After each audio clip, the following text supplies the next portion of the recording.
Pierre Kufferman, on revient avec vous sur le plan de relance de l'économie. 100 milliards d'euros, dont une partie servira à financer l'embauche de CDD dans la fonction publique. Oui, le gouvernement veut tout faire pour éviter que les chiffres du chômage n'enflent de façon trop massive avec la crise.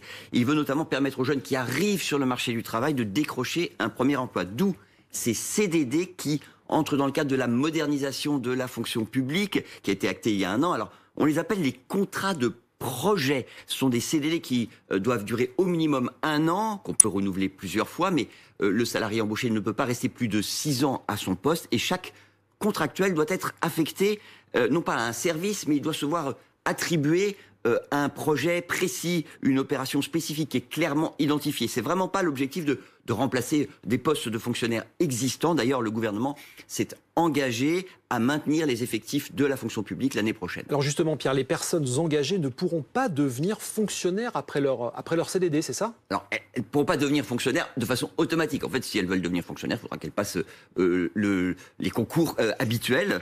Et ces CDD, finalement, c'est quoi? C'est pas l'antichambre de la fonction publique, c'est plutôt un tremplin vers un autre emploi quand la situation économique se sera améliorée. D'ailleurs, les salaires ne seront pas ceux qui sont prévus dans le cadre de la grille de la fonction publique. Vous voyez, chaque administration, chaque établissement public qui va embaucher un nouveau CDD va définir avec lui son salaire en fonction de ses compétences et de son expérience. C'est vraiment une logique qui est totalement différente de celle qui prévaut dans la fonction publique.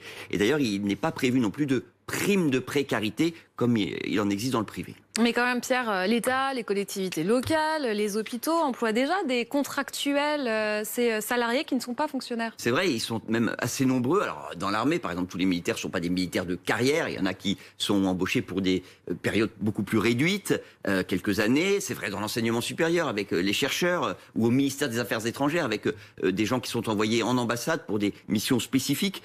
En fait, ces nouveaux contrats de projet, en fait, ils permettent d'aller un petit peu plus loin dans cette logique où l'État ne va pas embaucher des salariés pour une quarantaine d'années, des fonctionnaires.